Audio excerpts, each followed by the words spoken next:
Admiral Noble demanded more than Velt's people could give. I've done a part 1 review of this movie franchise. Before we begin, I'd be remiss in not mentioning that I watched part 2 of Rebel Moon on double speed. Actually, to be pretty honest, I watched it in about triple speed. So that might be the reason why I find it so entertaining, and I actually enjoyed myself quite a bit, despite the stupidity of it. So check out my part 1 review and then come back here so we can continue the adventure. So we have the main characters talking about their feelings, and honestly, I do like Korra, and I do end up liking the characters a bit more in this one. Even though all their backstories are kind of like ham-fisted in there, I can tell that this is the type of movie that doesn't really feel like a movie. It feels more like a gigantic cutscene of a video game. You know, like if you compile all the cutscenes of a video game and watch it, the movie cutscene, you know what I'm talking about. This is what this feels like. So Gunnar and Korra are sharing their feelings, and he's like, I've never been so scared in my life because I thought I was gonna like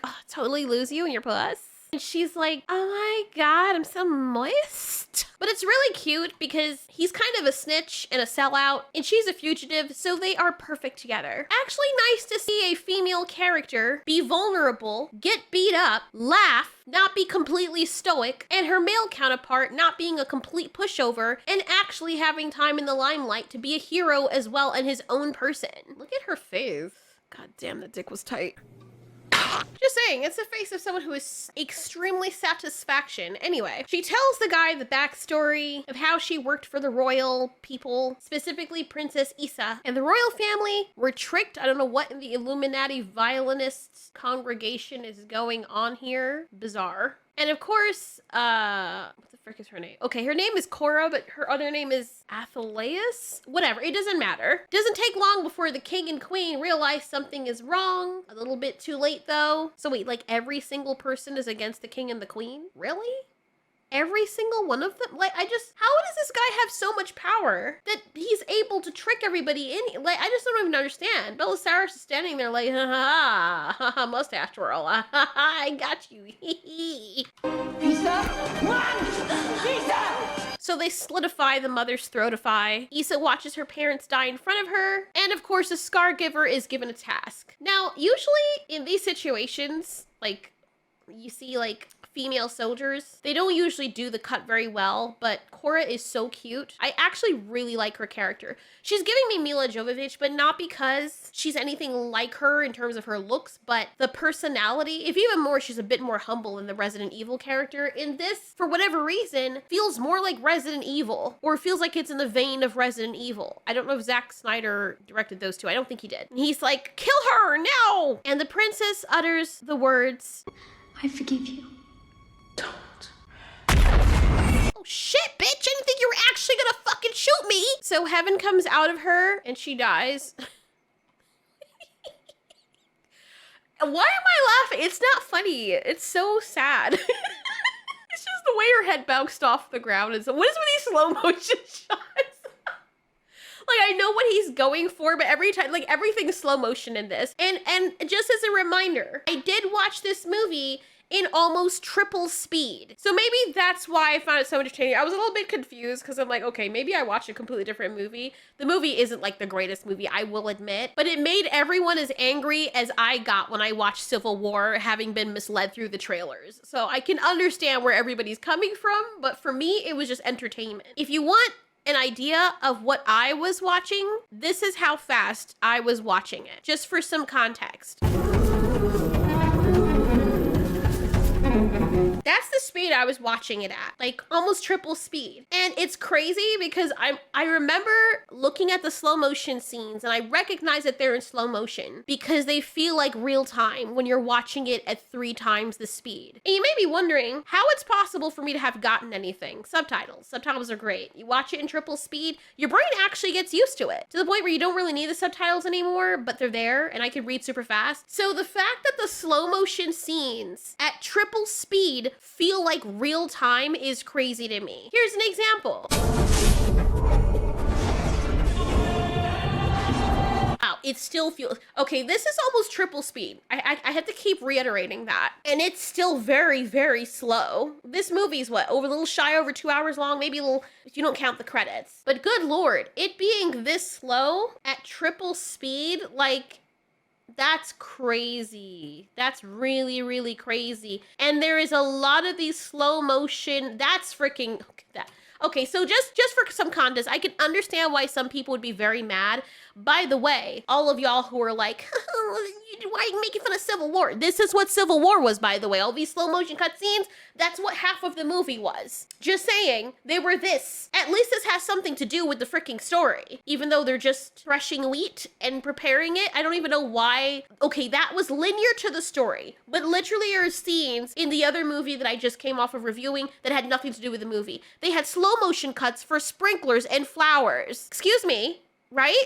Anyway, for me, the movie was more enjoyable because it was super fast. And this guy kills the king, and then he accuses his adopted daughter, the Scargiver over here, that she's the one who slayed the royal family. Look at what she did. So everyone's in on this. Did everyone hate the king that much? How does this guy have this much power that he's able to turn absolutely everyone? Where's the rest of the guard? Anyway, she feels betrayed after he yells at her and says she's a murderer. And she's like, how could you? They're like, oh, look at what you did. These are obviously other powerful people, so maybe it was a coup or something. Ew, look at your teeth, bro. What? Where are the rest of them? Ew, what is that? With all the money you guys have, you can't pay for more teeth? So then she's like, oh, you killed him. I'm gonna kill you. And then he's like, are you really though? I mean, you probably should, but we all know you're not going to because, you know, drama. Remember the plot. The plot needs to happen. Oh, shit, you're right. God damn it. So I can't shoot you after all. All right, I'll just shake my gun because the writers are holding me against my will and I really can't. But make no mistake, I really want to. So she becomes an outlaw. She kills her way through. Like, she is just freaking Lucifer up in here. The way that she's able to just neutralize everyone. But she's so cute, though. I love Cora. I just absolutely love her character. Shoot me. I've fallen in love. She's not only cute, she's badass, she's humble. And yes, she's got a bit of plot armor, but so did Mila Jovovich. Wait, Mila Jovovich was kind of engineered to be stronger. Okay, so there's more of an excuse for that. Look, anyway, look, she just really, look, okay, she gets beat up quite a bit in this movie too, so I can't even say that she's a Mary Sue because she does, whatever, moving on. So he's like, I know what you are. I know you're a weapon. That's why my stick is so firm. Now why don't you sheathe yourself on my weapon? Bitch. So anyways, everyone is planning stuff. They know that those people will be back, and Cora thinks that they won't because she killed Noble. But just in case, they're gonna prepare the grain as their bargaining chip. Gross. And I swear to you, there's an entire montage of them just preparing grain. And I don't know why it goes on so freaking long. I guess they're trying to TED Talk us into how grain is prepared or something. I don't even know if this is actually accurate, but the way that they are focusing on it makes it feel like they're trying to show us, see guys, this is how you make grain. What is this, a freaking YouTube tutorial? I mean, the dreadnought's on its way. Old buddy boy over here has got a big old scar and some tits. Look at that specimen. Anyway, he proves to them that he is well equipped and mentally stable. Let me help you with your evaluation.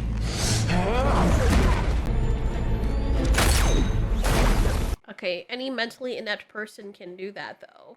So, yeah, let's just shoot off all the people that are responsible for keeping you alive and bringing you back to life, but whatever, go off, sis. Why is he over here looking like the freaking second coming of Christ? Look at him just standing there with the freaking tentacle scat in his chest. We cut back to the village and guess what we see? They are still slow motion preparing the wheat. That is the entirety of their existence right now.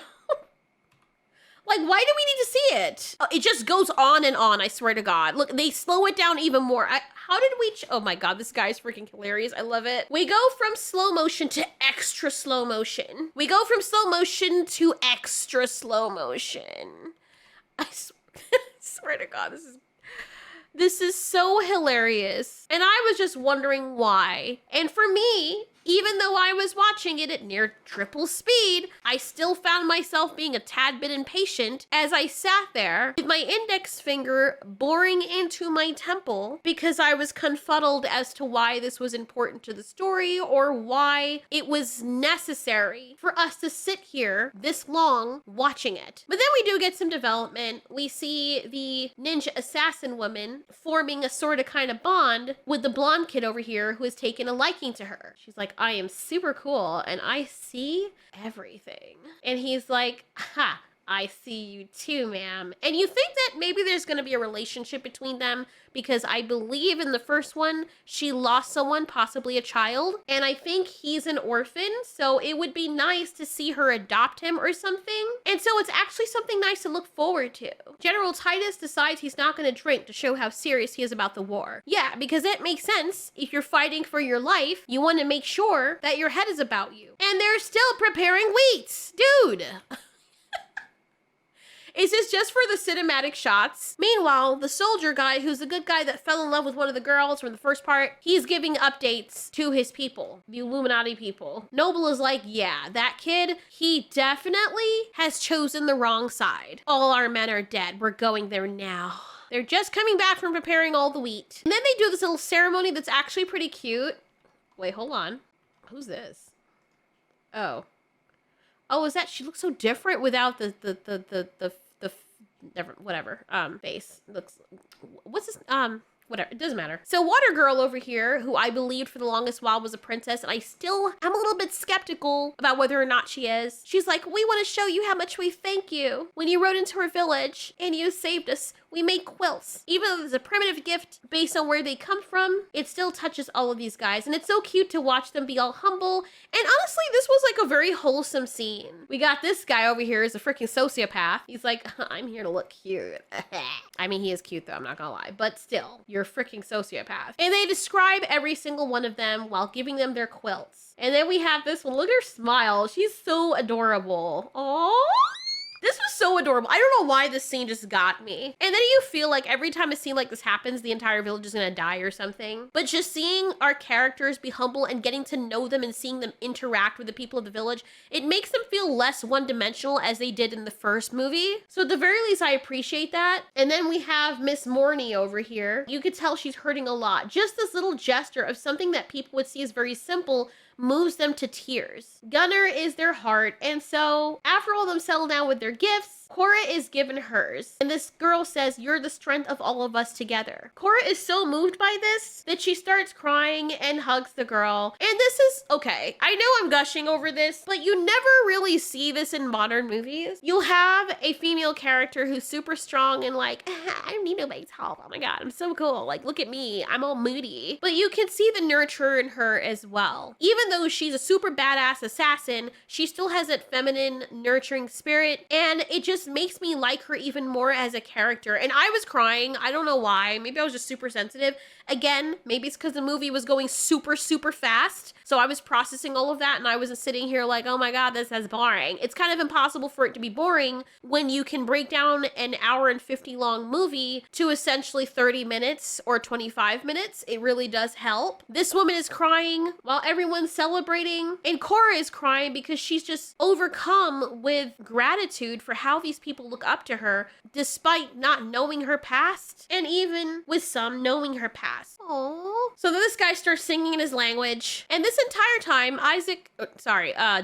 robot dude that looks like Isaac from the Orville is watching all of them almost as though the story is being told from his perspective. I don't know why he's wearing deer antlers. Maybe he just thought they look cool or something. I wonder how he got it. I wonder if he saw a deer and was like, damn, those things look good. Come over here, let me bust them off. And the deer was like, no, actually, I don't really want you to do that because you see they're attached to my head. And the robot's like, yeah, I understand that, but like I fucking want them though. So I'm sorry, I don't know where I'm going with this. So everyone is planning stuff. They train them to using weapons. Their idea is to protect the grain. And I also like this guy, even though I completely forgot who he was. They're building trenches, teaching everyone to shoot, and it makes sense because they have to prepare for the war coming to them. There's also that old ship, and Cora mentions that it will be useful. Robot's still watching all of them, and his only function is to be wallpaper for people who want to hang this up in their room or save this as their desktop. They're able to get the ship working, I don't know how. And then as they're prepping for the war, we're getting to know the characters more and more. And so General Titus, since he's leading this whole thing, is like, all right, whenever I'm going to go into battle with people, I want to know who I'm fighting alongside. Let's tell all of our stories and I'll go first. And this is a cute way of them showing the backstory of each of these characters. General Titus in a situation where he surrendered and hoped that they would spare his men.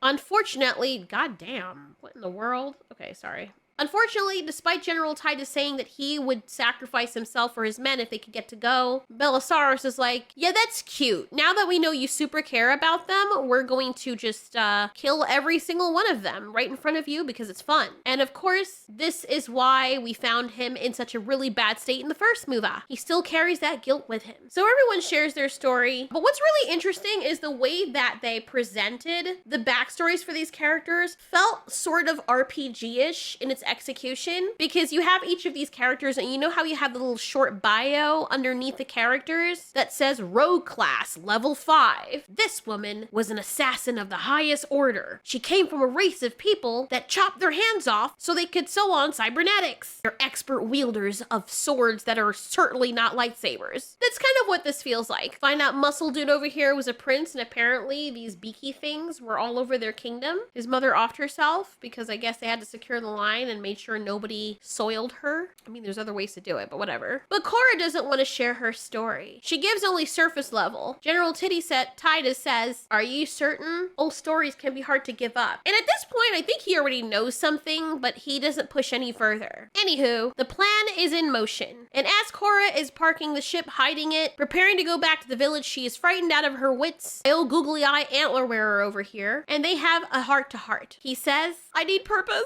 Cora responds to him, we are both made to fight for them, but we have a choice. They're scared because we'll fight not because we're ordered or commanded to, but because we love people. You must know you cannot win. You came all the way in there to tell her that, my guy? Like, what? Okay, thanks for that revelation. You literally added nothing to the conversation. What was the point? Anyway, the dreadnought comes a little early, and I guess they can scan things and see that there's people inside. Did Cora not know about this technology? And she has time to cut her hair. Why do people always do this right before they go into battle? I mean, I know, I guess it's a military thing or something. That's probably where they got it from. But you had all that time from last night to do that. You're choosing right now when they're on your doorstep to give yourself a freaking fade. Anyway, the enemy lands. I mean, the artillery looks robust. How are they gonna beat these people? That's what we're wondering. I'm also wondering, this entire field that we see, these little bit of people, they thresh this entire thing? I mean, I worked in farming before, and I know you can, I mean, I guess it's possible based on what we're seeing, if it's just what we're seeing here, because I feel like there's more to it than this. Threshing this entire field with the amount of work that they did would take an entire day with several people going from row to row. You know how much work that takes? I mean, I don't feel like they would have had time to set up anything else, but then again, this is probably over a few days. Maybe that's what they were giving us, all those slow motion cutscenes to give us the illusion of time passing, except it was just really insufferable if you were anyone watching it in real time. So Cora goes to meet who she thought she killed with her new cut or old cut. Oh no. What's up, baby? You thought you killed me, didn't you? You thought you did that. I'm impressed, but here I stand now. So now what? What are we gonna do this again? Round 2, right? One thing I do appreciate in this part of the movie is that they at least try to talk. She tries to reason with him. He tries to reason with her. I kill you. Yes. What an honor it was.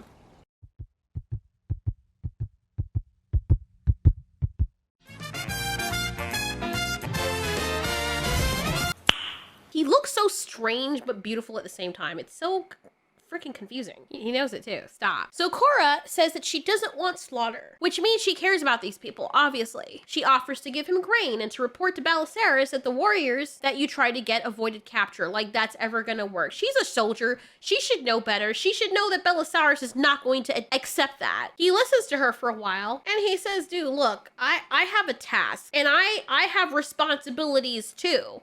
And I have to see my task to an end. This is basically like them boxing their gloves or them meeting before a war. I don't know. I have a feeling if she were to surrender herself, though, he'd still kill all the villagers anyway. Or would he? I don't know. So he says, Arthelaus, all we want is you. We don't even want the grain. Belisarius just wants you back. And we won't kill the villagers. Recognizing that she could give up herself, which she could have done all along, by the way. I don't know why this is rocket science for her. She says, you know, I don't want to take that chance. So she tells the other farmer guy to lay down the weapons and that she will surrender. So her boyfriend's like, bitch, what are you doing? Like, we didn't just do all of that for you to just surrender. Like, are you crazy, bro? He's lying. How can you not see this? What's happening, huh? I'm sorry. I won't allow this place to die for me. He's lying to you. Just let me go. No. Just let me go!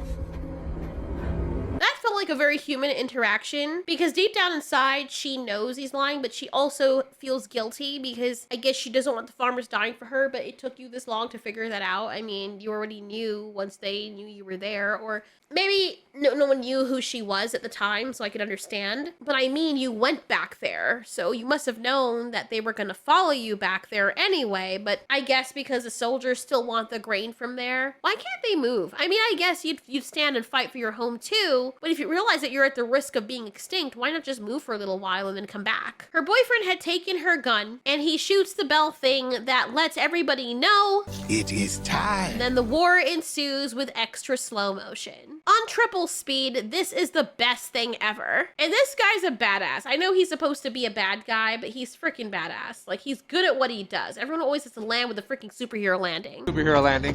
Superhero landing. Every single one of them do it. Superman does it. Look what he does. He's just like, oh, I'm Homelander. Superhero pose.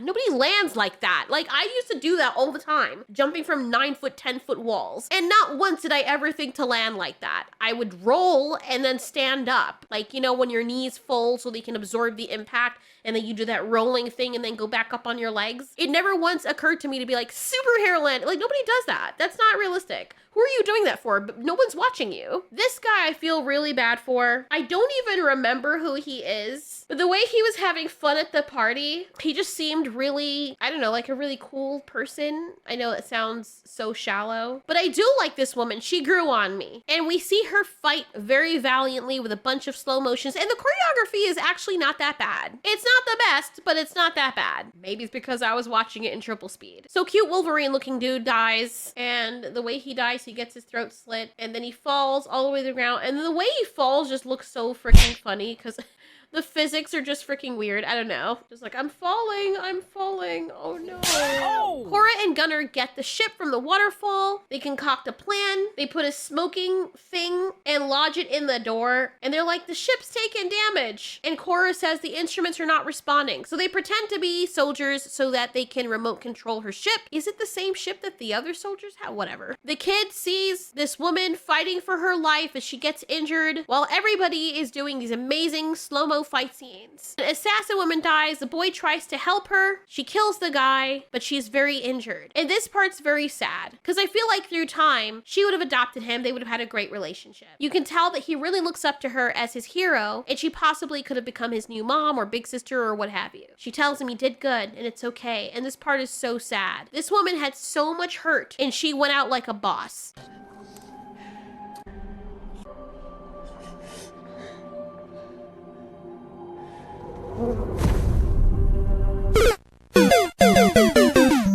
We get more slow-mo scenes of General Titus. This is Spartaing. We are the champions, my friend. Look, he's not even shooting. I'm telling you, this is all for wallpaper's sake. I swear to God. Like, look, guys, wallpaper for days. So General Titus and Griffin dude, muscle ab person, they're cheering a little too early because they find out there are reinforcements with this big tank thing with these guns. And they're like, oh boy. And they never get hit by these things. I don't know how. Cora dresses herself as one of their pilots, and the medics here are trying to figure out what's wrong with her and Gunnar, not knowing that they are wolves in sheep's clothing. And Cora takes all of them out, and not... Is she the only person in this entire universe that can fight really well? I get it, those soldiers weren't expecting it, but still. She and Gunnar kiss each other, and I'm already fearing for this man's life. Then we got our cute woman over here. She realizes they're not gonna make any headway with that freaking walking tank of destruction. Meanwhile, Cora plants explosives on the ship's engine and activates them, and its freaking eyes open. What is it? What is this?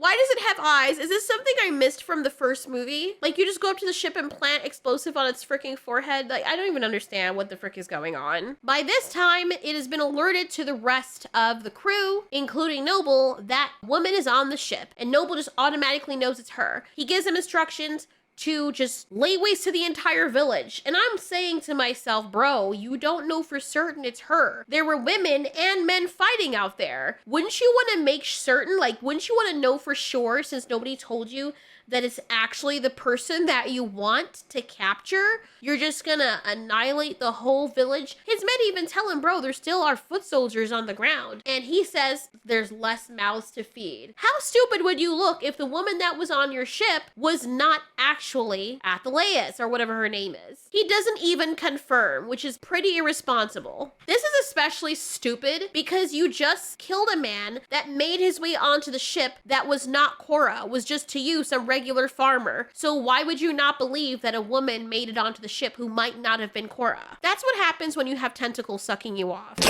Our little Viking woman here, I love her, man. She looks so Mad Max, and I've not seen any of those movies, but that's what she's giving. She and Prince over here are bonding a little bit. It's kind of cool to hear him say that he always wanted to die for something, you know, die fighting for something.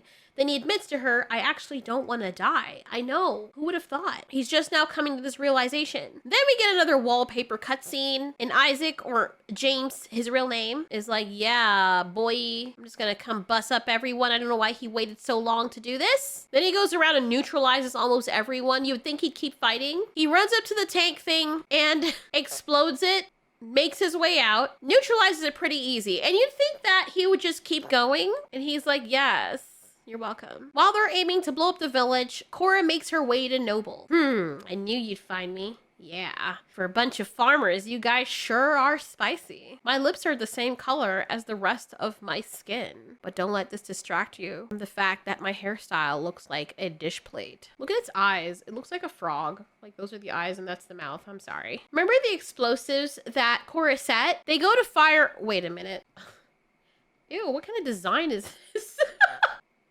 Ew, that is nasty. Okay, what is happening here? What in the H or Geiger is this? Like, you have a human face with its mouth open, gawking a bunch of wires, and is being held in a submissive position. All I'm left wondering is what might have been going on in the mind of the person that decided to design the engine room like this. What kind of sick, twisted psychopath? Gross. Like, what? Why? Anyway, it explodes because it's an abomination anyway. And the gun misses. And the ship, just like the end of the first movie, starts descending to the ground. There's actually a really cool fight scene as these guys are falling and fighting with their lightsabers. I mean, things.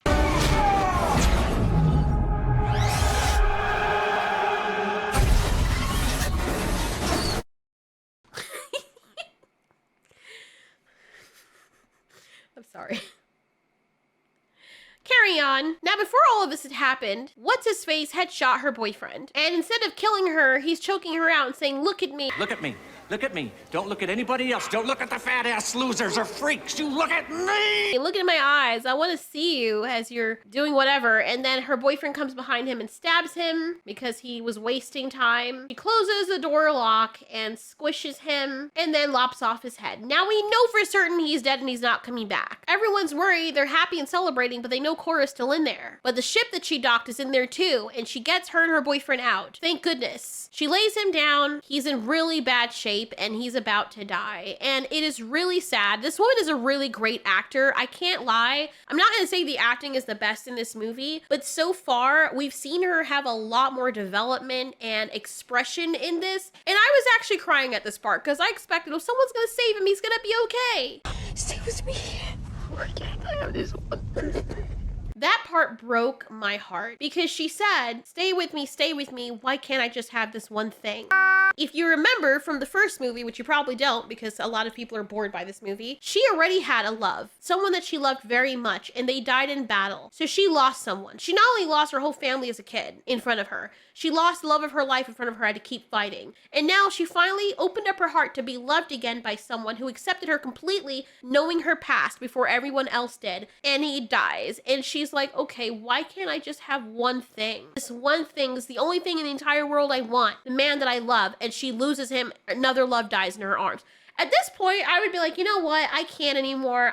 No. Nobody touch me. No. Enough. Every freaking dick that I grab dies. It's so annoying. I cannot imagine what she must be going through right now. I'm glad they also made this scene hang because it feels real. And I'm glad that despite Gunnar being a likable character, he wasn't a pushover. He did what he was supposed to do. Kind of feels like Wonder Woman a little bit. Then the other resistance, they come in the nick of time. Remember, she is the sister of the other dude, the dreadlock guy that died in that very heroic but yet funny way. And they take out the rest of the people, their enemies. She says, for my brother! And everyone's happy because they've saved them. Hooray! What kind of bitch-ass kiss was that? What the hell? What kind of kiss was that? Do it with your chest. What is wrong with these people? You just skirted death. What are you kissing like sister and brother for? That's so freaking weird. These two are happy. God damn, bro. That mouth. I wish nothing. So she's telling him, look, it's really over. They're here to help us. And then this part is so sad. It's really over. It's...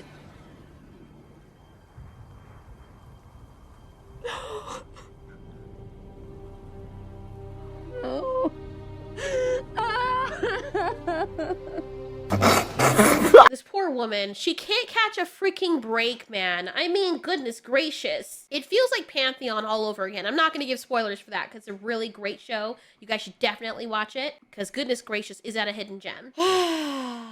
Man, she can't even celebrate because like, oh yay, we won the war. I lost the only thing that I can't even have some celebratory sex because whoops, it's gone now. So you watch everybody else banging and dancing and crotch frictioning, and all that makes you wonder is, goodness gracious, that could have been me. I could have been celebrating too. I can't even be happy. They're like, hey, nudge, nudge. Isn't that great? Aren't you happy? And now you're a killjoy to everyone else because they're laughing and having fun, but they're like, oh shit.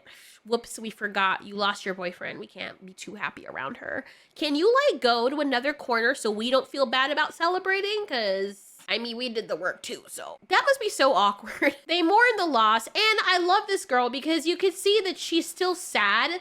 I like how in this movie, when people die, at least in this second one, it doesn't feel as though the person was just some afterthought. You have movies where they lose someone really close to them, and in the next scene, they're completely fine. She looks like someone who is still mourning. Poor thing. Anyway, Titus already knew who she was, and he says, yeah, you're not a killer of the princess, because the princess ain't dead. She's more than death. She's like, what? And my thing is, okay, you just believe him? Where's the proof? So now we know what chapter 3 is going to be about, finding the princess and fighting even more. Mean mug guy over here is like, yeah. And everyone says that they will fight with her. This tattoo is wild. I don't know what to look at. It looks like upside down Christmas trees, but at the same time, it looks like a big old black marijuana plant with serrated edges, like a ninja star in the shape of a marijuana plant that you would throw and slice people with. When it makes contact with your blood, it gets you high, so you die in a very nice way. What am I talking about? I've never been high, so I don't even know. Everyone agrees, and Cora feels touched, and she goes to hug General Titus. I swear to God, if he freaking dies. I feel so bad for Cora. And they're like, are you gonna fight with us too, pal? And he's like, well, now I have no choice because that was my initial purpose in programming. And then the movie ends. This movie was,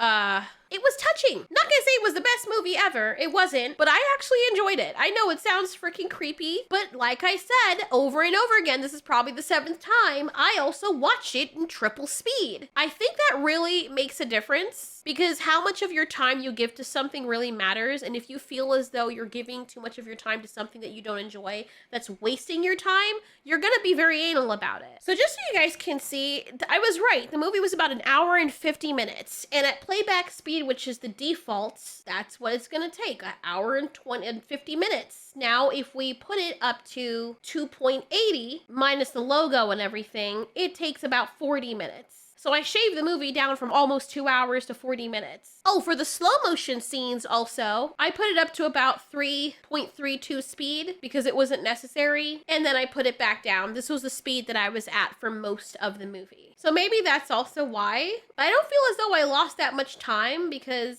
the slow motion montages, I just really sped through. The story is very simplistic, very shallow, and honestly, this movie plays like a video game, like a simplistic skin for an MMORPG where you have to choose the characters and which ones you want to fight as along the way. And that's basically it. I don't think it's a movie that I walk away and I'm like, oh, I'm going to think about this for a very long time. This is really brain tickling, intellectually orgasmic and all that jazz. It definitely wasn't. I didn't even remember the first movie up until people started mentioning that the second part was out. I didn't even know the second part was out. I wasn't really interested, but I was like, you know what? I like the character enough, the female character, and it feels very Resident Evil-ish, that I'll give it a try and review it. And so I did. Definitely not as funny as the first one. It definitely had a lot of plot contrivances, but I guess it's in the vein with this movie. It's one of those dumb movies that are just video gamey, but goodness gracious, the one thing I walked away with is wanting some freaking oats, because good lord, this was just wild. They went overboard with this. The movie should have been called Wheat, or We Fight for Grain, because I swear to God, who paid these people? Who is selling something here? Did anyone feel like they wanted to make a big bowl of oatmeal after watching this? Anyway, hope you enjoyed. What did you guys think about this movie? What did you like about it? What did you hate about it? Do you think this is going to be its own franchise now? It's going to be a guilty pleasure for people who absolutely love low-budget, dumb movies? Let me know in the comments. I live inside my own world of make-believe. Kids screaming in their cradles, profanities. Some days I